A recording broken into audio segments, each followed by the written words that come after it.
I am one of the 317 souls who, in the year 1799, the final year of George Washington's life, drew our breath under his absolute control. I am the shadow, cast by the bright light of American liberty. This is the true story of Mount Vernon. It is a story of how the highest ideals of the American Revolution collided violently with the brutal, unrelenting reality of human bondage. It is a story of our sweat, our blood, and our unyielding resistance. To understand our lives, you must first understand the invisible chains that bound us, the legal codes of Virginia. In the eyes of the law, we were not human beings. We were chattel. We were movable property, devoid of legal rights, unable to vote, unable to sign a contract, and forbidden to step foot off this 8,000-acre estate without a handwritten pass from the master or his overseer. The curse of our condition was inherited. The law dictated that any child born to an enslaved woman automatically inherited her chains from the moment of their first cry, regardless of who the father was. Yet the ownership of our bodies was not a simple, uniform ledger. It was a complex, tangled web of legal definitions that would ultimately tear our families apart. By the time Washington took his final breaths, the demographics of our community reflected a fractured reality. 123 of us belonged directly to George Washington. He had inherited us, bought us, or we were born to the mothers he already claimed to own. Under the law, he possessed the power to emancipate this group. But we were only a fraction of the whole. 153 of us were known as dower slaves. We were bound to the estate of Daniel Parke Custis, the deceased first husband of Martha Washington. George Washington managed us. He extracted our labor, but legally, he did not own us. He had no power to sell us, and more importantly, he had no power to free us. The law demanded that upon Martha's death, the dower slaves would be divided among the Custis grandchildren. Additionally, 41 individuals were rented from neighboring planters, like Penelope French, brought in to supplement the relentless demand for labor. This legal distinction was the darkest cloud hanging over our heads. Here at Mount Vernon, love did not obey legal categories. A man owned by Washington often married a woman bound to the Custis estate. We built families across these invisible lines. We all knew the terrifying reality. If Washington ever decided to grant freedom to his own people, half of a family might walk free, while the mother and children would remain enslaved forever, property of the Custis heirs. Do not picture Mount Vernon as a single unified farm. It was a sprawling, industrial-scale agricultural empire divided into 5 distinct tracts: Mansion House Farm, River Farm, Dogue Run Farm, Muddy Hole Farm, and Union Farm. Managing this vast machine required a rigid, unforgiving hierarchy. Washington was the ultimate architect, a man obsessed with order and profit. He demanded exhaustive weekly reports from his white overseers, tracking every ounce of our labor, every illness, and every broken tool. If you walked through the 4 outlying farms, River, Dogue Run, Muddy Hole, and Union, you would see the harsh reality of our daily grind. Roughly 3/4 of our population lived and worked out there, far from the manicured lawns of the mansion house. And if you looked closely at the fields of wheat and corn, you would notice something that might surprise you. The vast majority of the field laborers were women. While the master preferred to pull strong young men into specialized trades or into the mansion house, the brutal, back-breaking work of plowing, planting, and harvesting fell heavily upon the shoulders of our mothers, sisters, and daughters. Our days were measured by the sun. We worked 6 days a week, from the first light of dawn until the darkness made it impossible to see. During the suffocating heat of the Virginia summer, a workday could stretch to 14 agonizing hours. Washington had abandoned tobacco in the 1760s, realizing it ruined the soil and his profits, shifting his empire to grains like wheat and corn. Our tasks were endless: clearing dense forests, splitting timber for fences, spreading heavy manure, digging ditches, and bringing in the harvest. Washington was a micromanager to an extreme degree. He trusted no one, least of all us. His letters reveal a man constantly suspicious. He would inspect the spun wool to ensure we hadn't rubbed dirt into it to falsely increase the weight and meet our quotas. He ordered his overseers to mix our planting seed with dry sand so we could not steal a handful to feed our own starving families. Beyond the fields, over 50 of our men and women were forced to become the engine of Mount Vernon's self-sufficiency. We were the skilled artisans.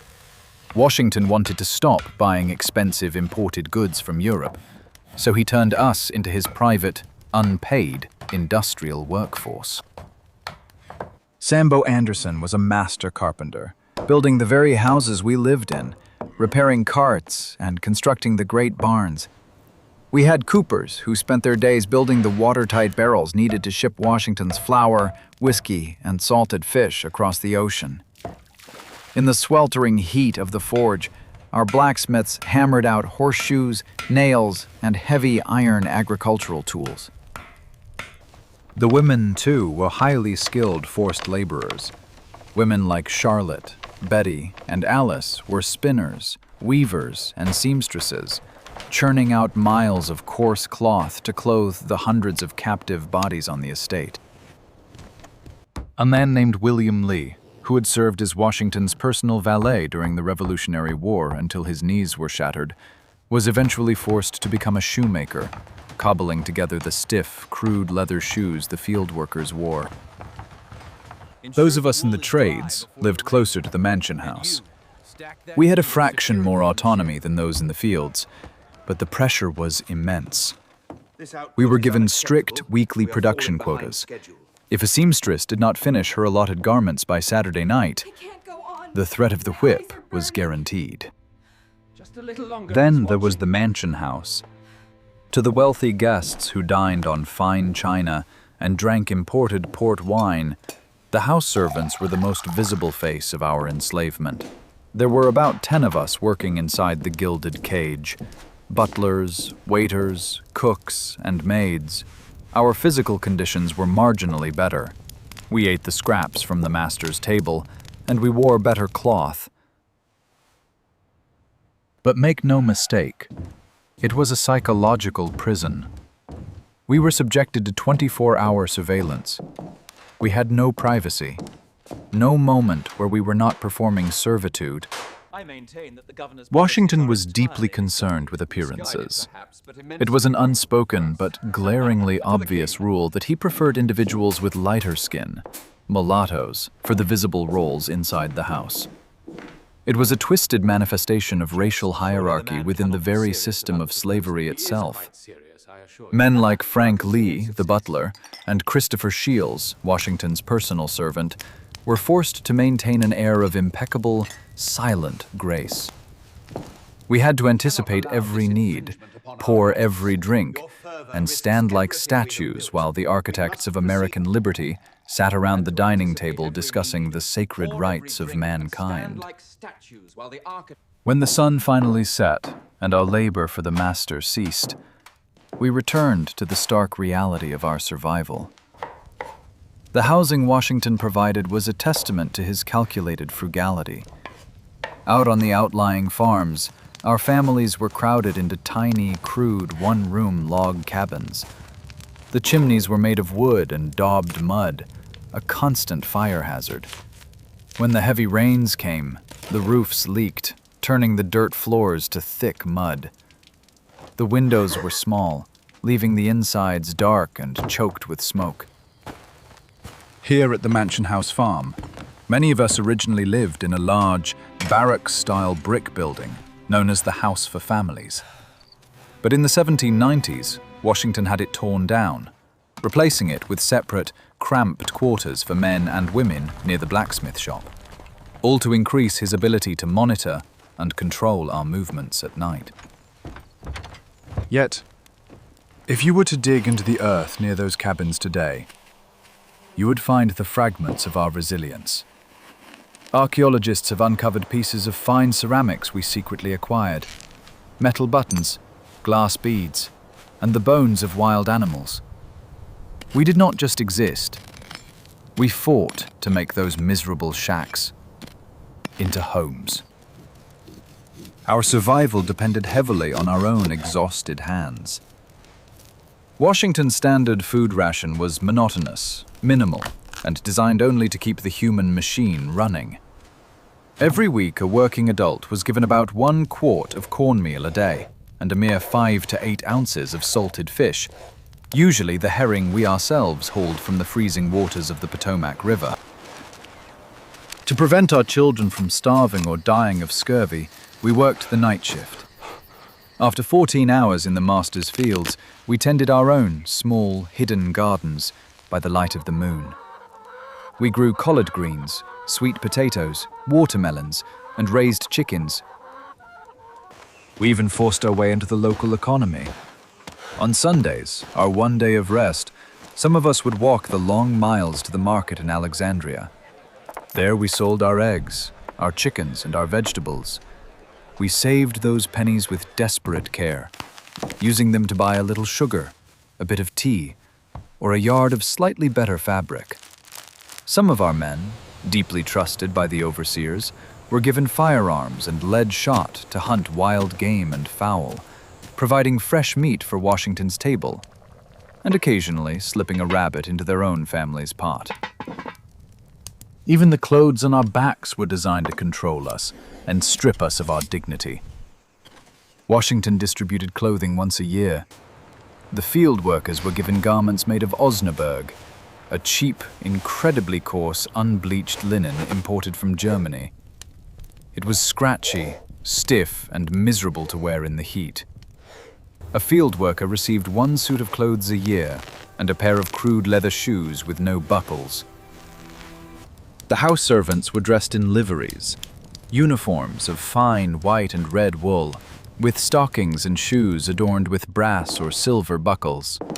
The maids wore calico dresses and linen aprons, mimicking the style of Martha Washington, but made from far inferior materials. That Osnaburg fabric was the undeniable uniform of our captivity. But we found ways to subvert even that.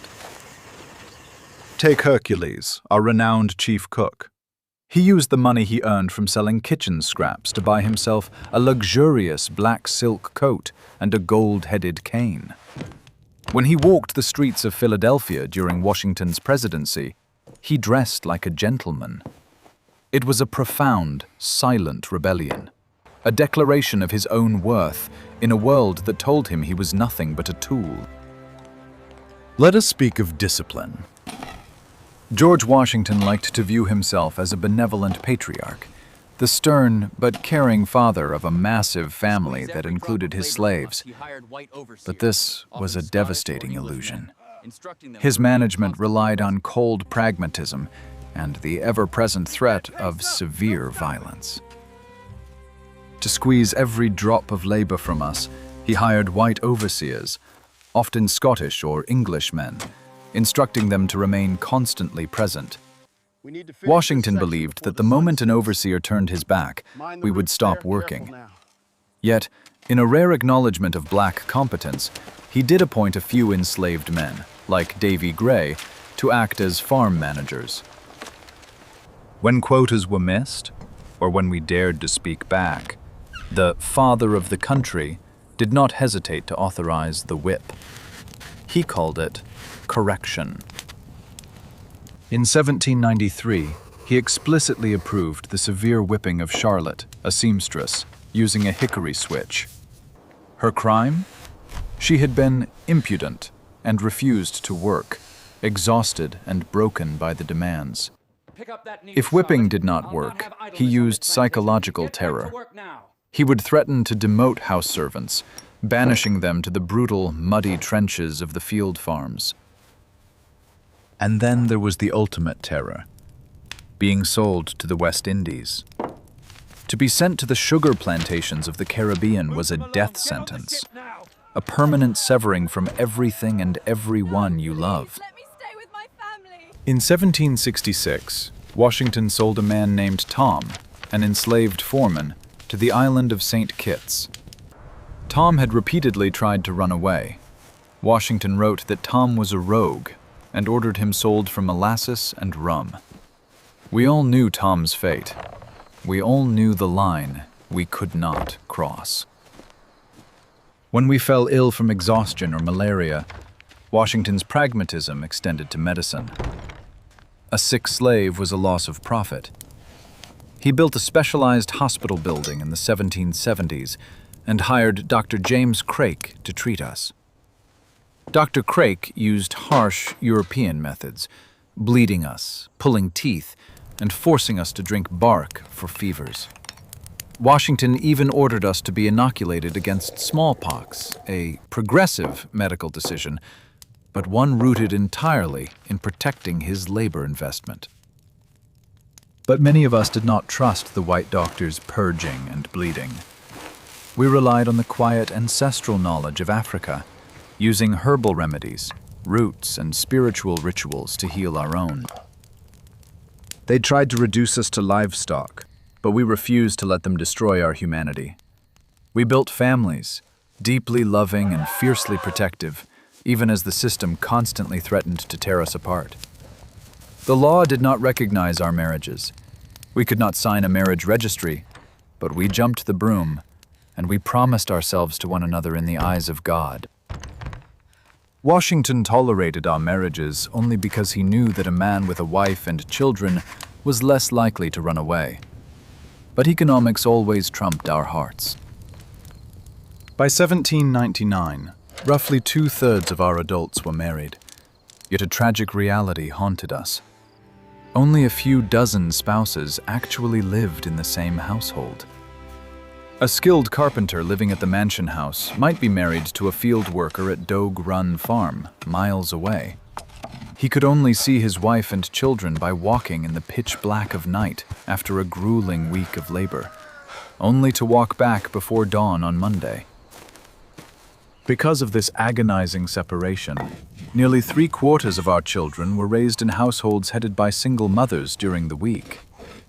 Imagine a mother, her back aching from 14 hours of swinging a heavy hoe, returning to a dark, smoky cabin. She had to grind corn, cook a meager meal, and tend to her babies, entirely alone. Because the parents were forced into the master's fields, the older children became the caretakers.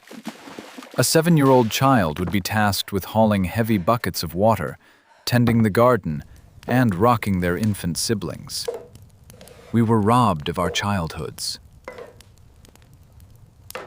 Yet in the darkness, we kept our spirits alive. We sang songs that carried hidden messages of sorrow and hope. We held secret religious gatherings. Men like Caesar, a tailor, became our spiritual leaders, preaching a gospel of deliverance that the white masters did not want us to hear.